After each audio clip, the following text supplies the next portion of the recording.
본문을 중심으로 해서 진정한 베데스다라는 제목으로 함께 하나님의 말씀을 나누도록 하겠습니다. 오늘 본문은 예수님께서 38년 된 병자를 치유해 주신 이야기를 기록하고 있습니다. 저와 여러분에게 굉장히 익숙한 본문이라고 생각되는데 바로 본문의 말씀을 살펴보도록 하겠습니다. 오늘 본문 1절에 보니까 그 후에 유대인의 명절이 되어 예수께서 예루살렘에 올라가시니라 라고 되어 있습니다.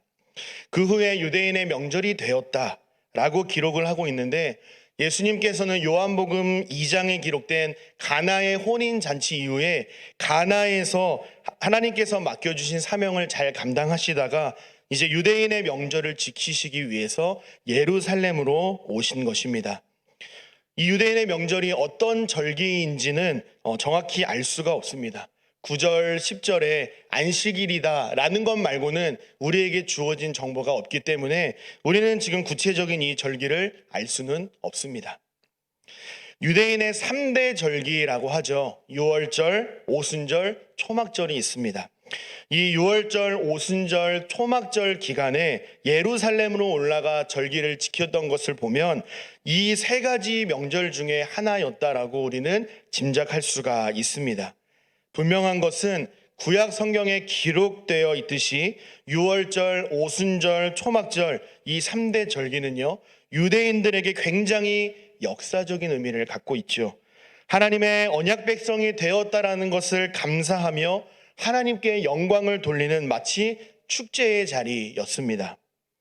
모두가 함께 먹고 마시며 함께 은혜를 누려야 할 이 축제의 자리에서 요한복음의 기자 요한은 어디를 주목하고 있고 누구를 주목하고 있습니까?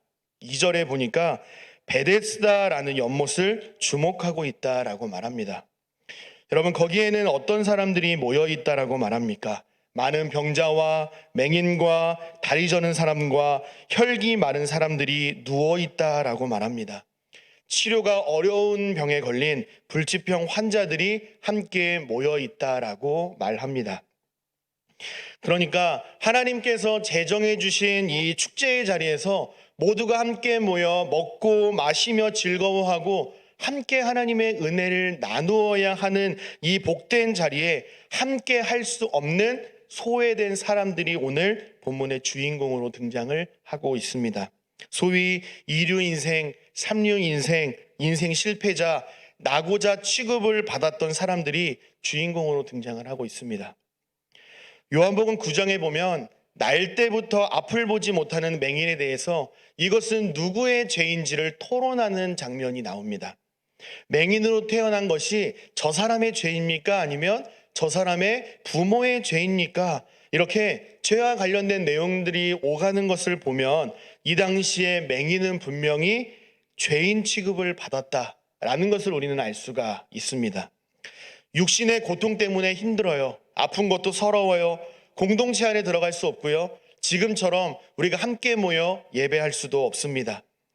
게다가 자신을 죄인 취급하는 이 많은 사람들의 말과 시선을 피해서 밀리다 보니까 그가 서 있을 수 있었던 허락된 유일한 장소는 바로 오늘 본문이 주목하고 있는 베데스다 연못 주변 행각 안에 이 사람들이 모여 있다라고 말합니다. 예수님은 종교 지도자들이나 어떤 특권 의식을 가진 부자들과 하나 되어서 자신의 왕국을 세우려 하신 것이 아닙니다. 도리어 사람들이 함께하기를 싫어하는 병자들, 사회적인 약자들, 보호받지 못하는 사람들을 주목하셨습니다. 요한복음의 기자 요한의 시선을 가만히 점점 따라가다 보면 누구의 시선을 만나게 될까요? 예수님의 시선을 만나게 됩니다. 어떤 지점에 가다 보면 예수님의 시선, 하나님 아버지의 마음을 만나는 그 점이 있습니다. 예수님께서는 이렇게 소외된 자들에게 긍휼을 베풀어 주셨음을 우리는 4개의 복음서를 통하여 알 수가 있습니다. 그래서 예수님의 별명이 무엇이었습니까? 세리와 창기와 죄인들의 친구라는 별명이 따라다녔습니다. 그래서 많은 유대인들은 이 예수님의 파격적인 행동을 이해하지 못했습니다. 또 못마땅하게 여겼습니다. 예수님은 어떤 특권을 누리고자 이 땅에 오신 것이 아니었습니다. 여러분이 잘 아시는 것처럼 죄인들을 구원하시려는 하나님의 사명에 순종함으로 죄인들의 세상에 인간의 몸을 입고 직접 찾아오셨습니다. 하나님과 전혀 무관하게 살았던 저와 여러분을 구원해 주셔서 우리가 지금 이 자리에서 하나님을 예배하고 있는 것 아니겠습니까? 우리는 하나님의 은혜를 받은 자들입니다. 하나님의 은혜를 공짜로 거저 받았다라고 해서 가치가 없는 것은 아니거든요. 하나님의 은혜에 감사하며 이에 합당한 열매를 맺으며 주를 위하여 살아가야 합니다. 여러분, 철저히 소외된 사람들이 베데스다 주위에 모여 있었던 이유가 무엇일까요? 4절에 보니까 연못에 물이 움직이기를 기다리고 있다, 이렇게 말합니다. 그들에게는 전설처럼 내려오는 이야기가 있었습니다. 천사가 이 연못에 아주 가끔씩 내려오는데 그 천사가 가끔 내려오면 연못에 물이 움직인다라고 생각을 했습니다. 그래서 물이 움직일 때에 가장 먼저 그 연못 안으로 들어가는 사람은 그가 어떤 병에 걸렸든지 상관없이 낫게 될 것이라 하는 전설을 믿고 있었습니다. 사실은 어떤 의학적인 근거가 전혀 없는 소문일 뿐입니다. 신화이자 전설일 뿐입니다. 그럼에도 불구하고 낫기를 원하는 많은 병자들이 베데스다 연못 주변에 모여 들었습니다. 왜냐하면 이들이 붙잡을 수 있는 것은 이거 하나밖에 없었거든요. 저 연못에 내가 제일 먼저 들어가서 아무도 치료할 수 없는 내 병을 치료하리라. 그거 하나 붙들고 나아간 것입니다. 얼마나 오랜 시간 동안 질병의 고통을 받았든지 이 베데스다에 모인 사람들은 병이 치료되어서 깨끗하게 낫기를 원했습니다. 일상으로 돌아가기를 원했습니다. 나도 사랑하는 사람들과 함께하고 싶고 나도 행복한 시간도 보내고 싶고 유대인의 명절에 나도 하나님을 찬양하고 축제를 즐기고 싶었던 것입니다. 많은 것을 원하는 것이 아니었습니다. 뭐 대단한 것을 바라는 것이 아니었습니다. 나도 그냥 일반 사람들처럼 나도 그냥 평범한 삶을 좀 살았으면 좋겠다라는 것이 이 베데스다에 모인 사람들의 솔직한 마음이었습니다. 여러분, 동병상련이라는 말 잘 아시죠? 같은 병자들끼리 가엾게 여긴다라는 뜻입니다. 어려운 처지에 있는 사람들끼리 서로 불쌍히 여길 뿐만 아니라 서로를 동정하고 서로 돕는 것을 말합니다. 서로 의지하고 도와주고 섬겨주는 것 참 힘이 되지 않습니까? 여러분, 목사의 마음은 누가 가장 잘 알까요? 제가 이 자리에 서 있는 지금 현재 이 기분을 누가 가장 잘 알까요? 그래도 목사님들이 가장 잘 아시겠죠. 또 부모의 마음은 누가 가장 잘 알까요? 부모의 마음이 잘 알죠. 자녀들은 잘 모릅니다. 고민을 들어주고 힘겨움을 알아주고 위로해주고 격려해주고 응원의 말 한마디면 우리가 얼마나 힘이 되겠습니까? 아, 너 정말 힘들겠다. 너 정말 마음 어려웠지? 고생 많다. 내가 너였어도 참 힘들었을 거야. 라는 이 한마디만 들어도 등을 토닥토닥 해주면 얼마나 큰 힘이 되겠습니까? 그런데 안타깝게도 이 베데스다 안에도 동병상련의 마음이 없습니다. 그런 여유가 없습니다. 아무리 안 된 사람들끼리 모여 있다라는 공통점은 있지만요, 마음을 함께 나눌 수는 없습니다. 옆에 있는 사람의 축복을 해줄 수가 없는 곳이 바로 베데스다입니다. 베데스다 연못에서 아무 일이 일어나지 않을 때는 같이 먹고 마실 수 있고 뭐 끝말잇기도 할 수 있고 같이 농담할 수도 있습니다. 그런데 연못의 물이 움직이는 순간 어떻게 되겠습니까? 친구가 뭐고 없죠. 순식간에 아수라장이 됩니다. 여러분, 의자 뺏기 놀이를 여러분 잘 아실 겁니다.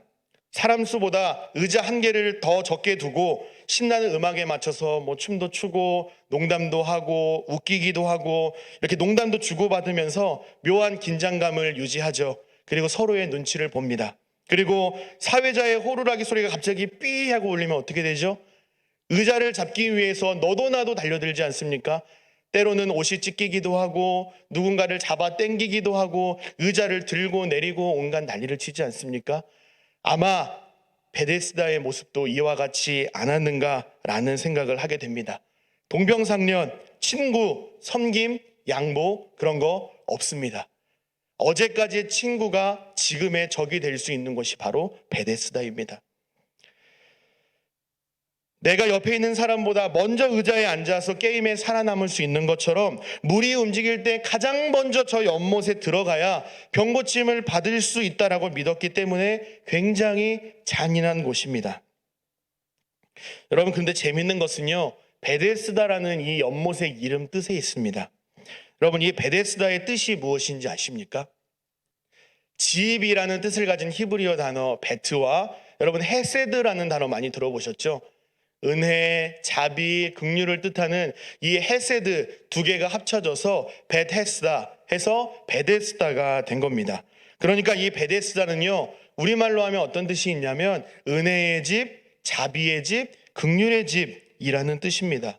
그런데 이름과는 역설적이게도 은혜와 자비가 없는 무은혜, 무자비한, 무한 경쟁의 장소입니다. 간판을 보면 자비의 집, 은혜의 집, 섬김의 집이라고 되어 있는데 그 안에 실상을 들여다보면 어떻습니까? 자비와 은혜는 눈 씻고 찾아볼 수 없는 무한 경쟁에 서로 물고 뜯고 죽이고 끌어내리는 장소가 바로 이 베데스다라는 곳입니다. 어쩌면 우리가 살아가고 있는 이 시대가 베데스다와 같지 않은지를 한번 생각해 보게 됩니다. 소외계층, 취약계층을 위한 사회복지 사업은 점점 더 확대되어지고 예산은 더 많이 늘어났다라고 이야기하지만 나는 너무나도 힘들어요 라고 말하는 소외된 사람들이 너무나도 많은 시대를 우리는 살아가고 있습니다. 대출 이자는 계속해서 올라가고요. 생계를 위해서 돈을 필요로 하는 사람은 대출도 안 되는, 그냥 발을 동동 구를 수밖에 없는 한숨뿐인 현실을 살아가고 있는 자영업자들도 너무나도 많습니다. 여러분, 잘 산다, 저 사람 되게 잘 살아 라는 말을 들으면 제일 먼저 여러분 떠올리는 이미지가 어떤 이미지십니까? 저 사람 되게 잘 살아 라는 말을 들으면 뭔가 안정적인 삶, 남들보다 조금 더 가진 삶, 그래서 여유로워서 조금 더 뭔가를 나눠주는 사람을 보면서 우리는 잘 산다라고 말합니다. 그리고 못 산다는 사람은 어떻죠? 조금은 남루해 보이고 남에게 조금 더 베푸는 것을 계산하는 사람을 보면서 저 사람은 참 못 살아라고 우리는 말합니다. 누가 이런 정의를 만들어놨는지는 저는 잘 모르겠습니다. 분명히 재정이 넉넉하지 못해도 도덕적으로 누군가에게 선한 영향력을 베풀며 잘 사는 사람도 분명 많은데 세상은 돈이 많고 적음에 따라서 잘 사는 사람과 못 사는 사람 선을 딱 그어버립니다. 여러분, 학교는 어떻습니까? 성적으로 줄을 딱 세우죠. 공부 잘하는 학생은 좋은 학생, 공부를 못하는 학생은 못하는 학생, 모범 학생, 불량 학생, 성적으로 나누지 않습니까? 여러분, 그러면 예수 그리스도를 머리로 하는 교회는 어떨까요? 자비와 은혜와 긍휼과 주님의 사랑을 온전히 경험할 수 있는 따뜻한 공동체의 역할을 우리는 잘 감당하고 있습니다라고 자신 있게 말할 수 있을까요? 간절한 사람들이 모여 있고 예수님의 피를 함께 나눈 형제요 자매요 생명 공동체라고 말은 하지만 실상은 서로를 돌아보기보다 나에게 필요한 무언가를 얻기 위한 하나의 수단과 장소로 여기고 있지는 않은가 우리는 돌아보아야 할 것입니다.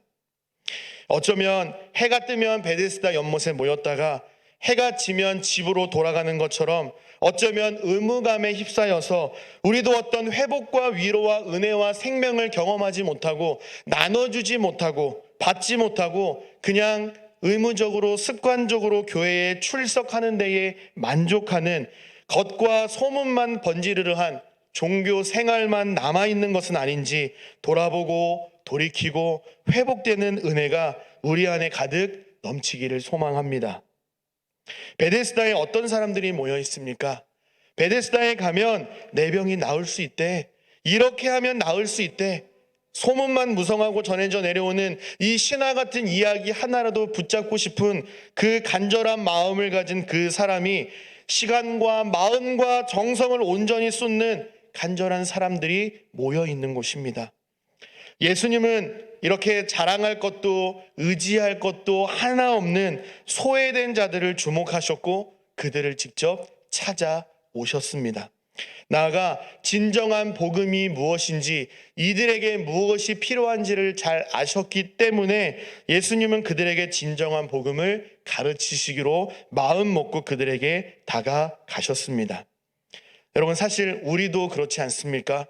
예수님께서 우리를 먼저 주목하셨고 우리를 찾아오셔서 우리에게 노크해 주셨기 때문에 우리는 주님을 만나 주님의 은혜 가운데 살아가며 예배하는 예배자로 살아가고 있는 것 아니겠습니까? 그러므로 우리 교회가 사람들만 많이 모여 있고 그냥 소문만 무성한 자비 없고 은혜 없는 베데스다가 아니라 예수 그리스도의 생명을 각자가 먼저 경험하기를 힘쓰고 또 자연스럽게 흘려보내는 진정한 베데스다의 사명을 회복해야 할 줄 믿습니다. 베데스다의 회복을 위해서 앞장서서 기꺼이 헌신하는 저와 여러분 되시기를 간절히 소망합니다.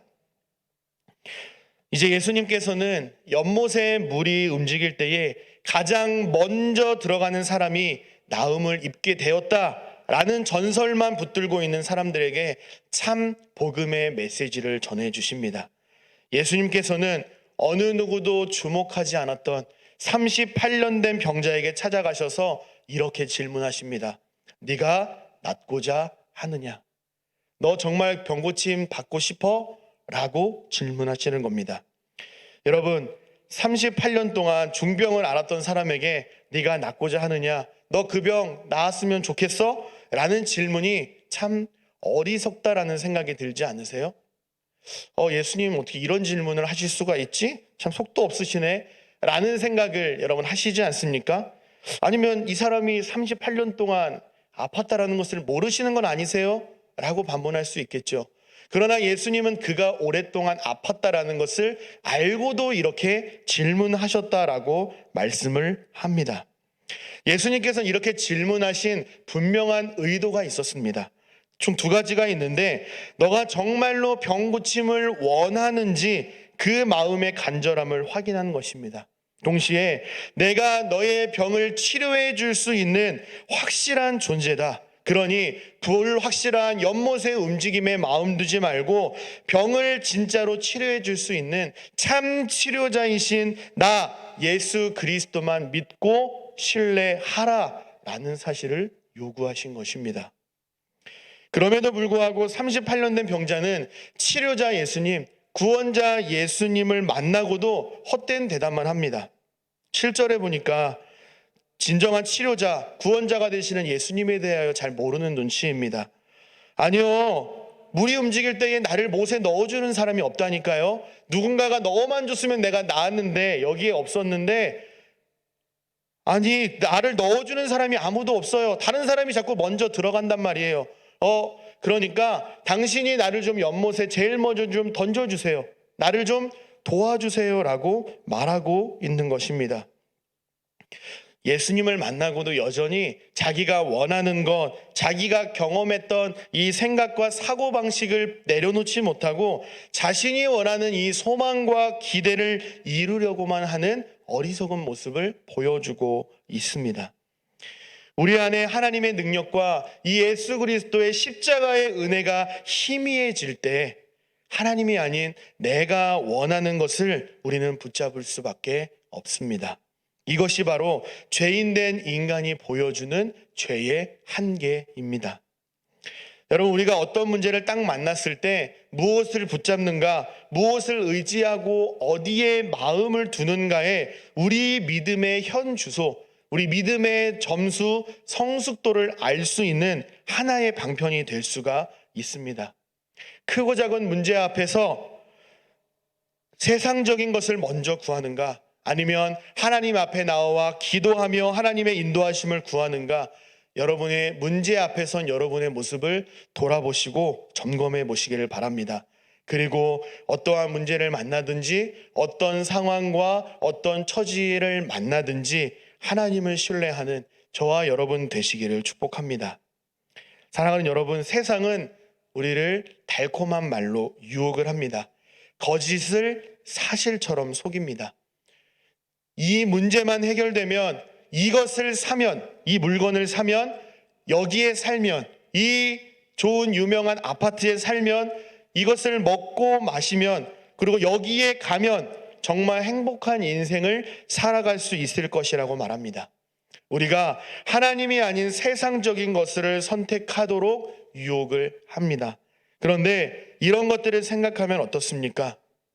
여러분, 지금까지 살아오시면서 적어도 한 번, 두 번은 여러분 마음대로 결정하신 것 있으시잖아요. 그때 결정했던 것, 그것만 보면 아직도 설레시고 아직도 만족스럽고 아직도 그것만 보면 빨리 집에 가고 싶은 그러한 만족하는 물건이 있으십니까? 집을 사도 잠깐이고요, 차를 사도 잠깐입니다. 계속 그 대상만 바뀔 뿐이지, 크고 작은 모양만 바뀔 뿐이지, 우리를 만족해 하는 그 물건과 세상적인 어떠한 것들은 자꾸 변해서 우리에게 다른 모습으로 찾아와 거듭해서 세상의 것을 선택하도록 유혹을 합니다. 여러분, 우리는 지혜가 부족하고 연약한 죄인이기에 우리의 짧은 경험과 생각들이 전부인 양 생각하고 행동할 때가 많습니다. 그래서 문제를 만나면 어떻게든 이 문제를 빨리 걷어내기 위해서 이 문제를 해결할 수 있는 방법에만 집중할 때가 많습니다. 이것은 되게 맞는 대처처럼 보입니다만 성경은 그렇게 말하지 않습니다.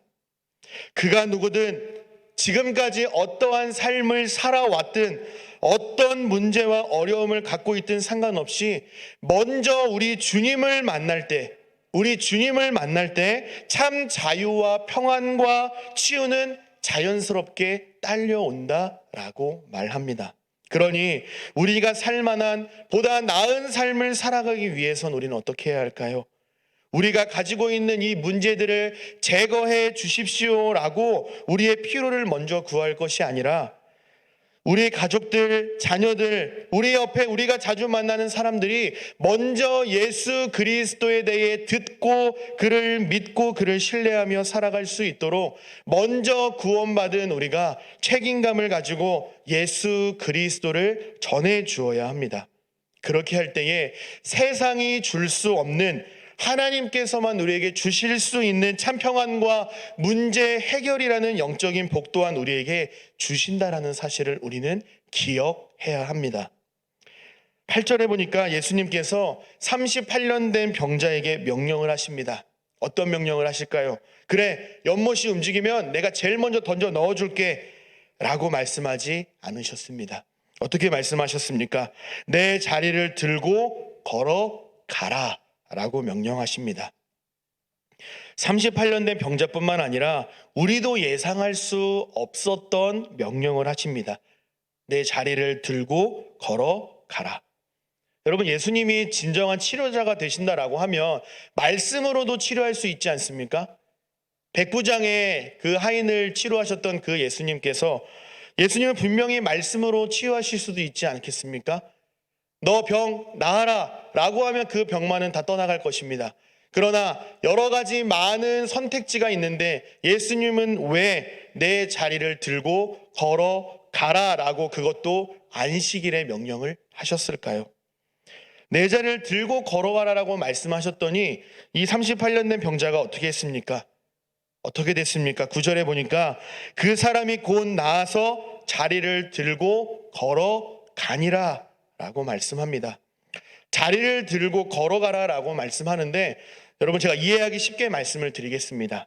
바닥에 침낭이 깔려 있다라고 한번 생각을 해보십시오. 그래서 너는 자리를 들고 걸어가라 라고 하면 이 침낭을 잘 개서 이제 잘 묶어서 어깨에 메고 들고 가는 모습을 상상하시면 이해가 아주 쉬우실 겁니다. 자리를 정리해서 들고 갔다라는 것은 뭘 의미할까요? 이전에는 없었던 힘을 회복했다라는 것입니다. 그리고 아무도 치료할 수 없었던 그 38년 동안 앓았던 그 중병이 완전히 나았다라는 것을 보여주고 있습니다. 사랑하는 성도 여러분, 우리는 38년 된 병자를 고치신 이 예수님의 기적 이야기를 우리는 어떻게 받아들여야 할까요? 어떤 영적인 교훈을 우리에게 적용할 수가 있을까요?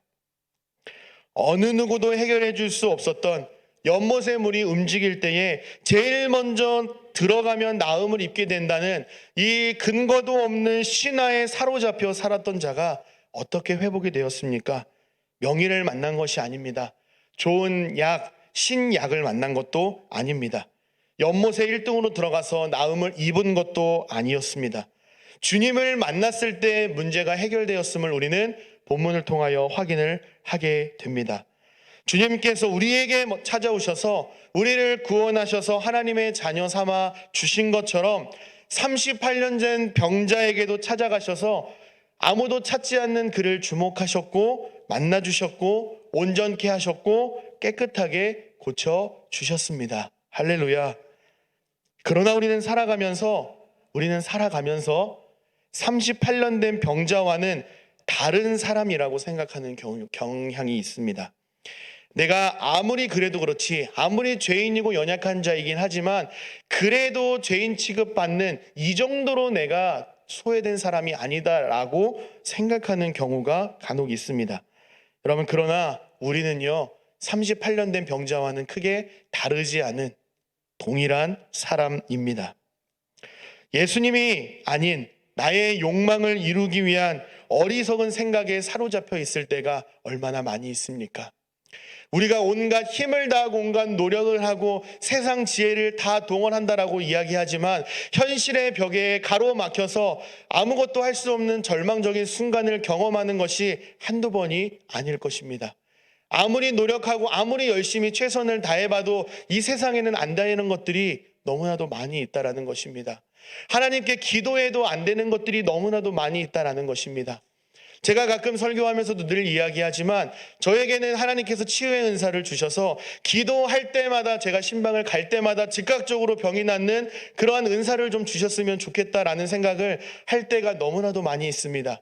그러나 목사인데도 불구하고 아무리 기도해도 도저히 해결되지 않는, 그래서 아파하는 그 모습을 바라볼 수밖에 없는 그러한 연약함에 절망할 때가 너무나도 많이 있습니다.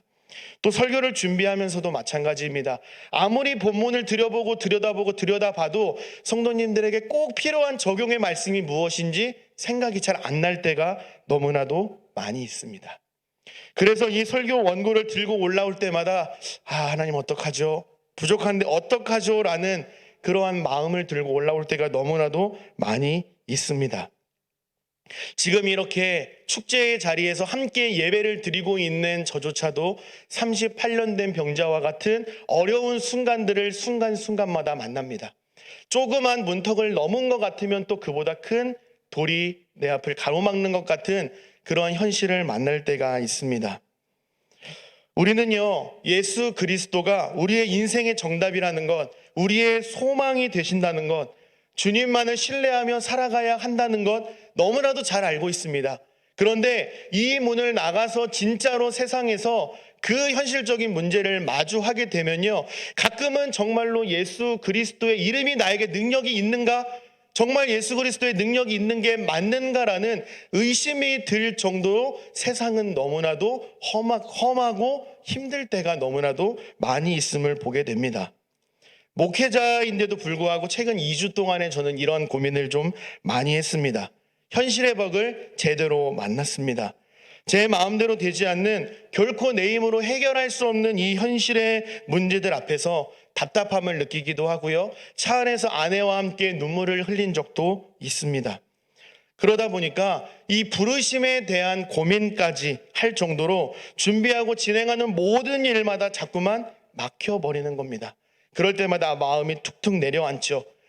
이건 당연히 돼야 되는데, 요 정도까지는 돼야 되는데 자꾸 될 듯 하다가 넘어지는 그 문제들을 볼 때마다, 반복되고 또 반복되는 모습들을 볼 때마다 절망할 수밖에 없었습니다. 그런데 이 한계와 실패를 반복하던 저에게 하나님께서 기도하라는 마음을 자꾸 주시는 거예요. 목회자인데 기도하지 않고 그 일을 진행하지는 않았을 것 아니겠습니까? 물론 기도했겠죠. 그런데 계속해서 하나님께서 기도하라는 마음을 주시는 거예요. 하나님, 저 기도하면서 지금 이렇게 최대한 노력을 하면서 하고 있거든요. 어떤 기도를 하면 좋을까요? 어떻게 기도하는 것이 좋으세요? 라고 기도를 좀 바꿨습니다. 이렇게 하나님의 뜻을 묻고 모든 것을 하나님께 맡겨드렸습니다. 그때 내 방식대로 해달라고 기도하지 말고 하나님의 방식대로 온전히 하나님의 때에 하나님의 방법으로 이루어 가심을 보고 순종하며 기꺼이 따라갈 수 있는 믿음을 달라라고 기도하는 마음을 주셨습니다. 그렇게 기도하며 나아갈 때에 정말로 불가능한 것만 같았던 일이 가능케 되는 하나님의 은혜를 경험했습니다. 물론 저희가 원하는 것은 A였지만 B였지만 하나님께서는 C라는 응답으로 우리에게 은혜를 주시기는 하셨습니다만 그 모든 과정 가운데 하나님의 인도하심을 경험하는 내가 정말 하나님의 자녀가 맞구나라는 확신을 하게 되는 최근 2주간의 저희 가정의 모습이었습니다. 말씀을 정리하겠습니다. 여러분, 오늘 본문은요, 예수님만 잘 믿으면 우리가 원하는 대로 모든 것이 다 잘 될 것이라는 희망을 주는 메시지가 아닙니다. 반대로 세상적인 것들은 다 필요 없고 교회 안에서 예배하고 찬양하면서 기도만 하면 모든 것이 만사 형통이다라고 우리에게 희망을 주는 말씀도 아닙니다. 연약하고 무지하고 아무것도 할 수 없는 죄인된 우리를 주목하시고 먼저 찾아오셔서 손 내밀어 주실 뿐만 아니라 우리의 삶의 한복판에 들어오셔서 우리의 주인이 되겠노라, 주님을 받아들이고 함께 동행하며 나아가자라고 우리를 초청하시는 그 예수 그리스도로 말미암아 하나님께서 주시는 참 평안의 삶을 살아갈 수 있다라는 것입니다. 여러분은 이 세상을 살아가면서 무엇을 의지하며 살아가고 계십니까? 어디에 마음을 두며 살아가고 계십니까? 또 여러분의 간절히 바라는 여러분의 기도 제목은 무엇입니까? 오늘 본문은 자비의 집이자 은혜의 집이라 이름은 그럴싸하지만 실상은 자비도 없고 은혜도 없는 불완전한 베데스다가 아니라 우리의 연약함과 무지 중에도 우리를 먼저 찾아오셔서 우리를 안아주시는, 상한 갈대조차 끊지 않으시는 진정한 베데스다이신 우리 예수 그리스도만을 온전히 신뢰할 수 있는 믿음이 저와 여러분에게 필요하다라고 말합니다. 우리 모두는 하나님이 필요하고 하나님의 은혜가 필요하다라는 사실을 우리에게 말씀해 주고 있는 것입니다. 그러므로 세상적인 것에 마음 두지 말고 하나님을 붙들라라는 말씀입니다. 부족하고 연약한 것 알고 있으니 강하신 주님 붙들라고 말씀하시는 겁니다. 흔들리지 않는 성숙한 믿음을 달라고 날마다 기도하시는 저와 여러분 되시기를 원합니다. 나아가 참 주님이시오 진정한 베데스다이신 우리 주님께 저와 여러분의 인생 전부를 온전히 맡겨드림으로써 우리의 삶을 선하게 인도하심을 경험하고 하나님의 자녀로서 날마다 믿음으로 승리하는 저와 여러분 되시기를 주님의 이름으로 간절히 축복합니다.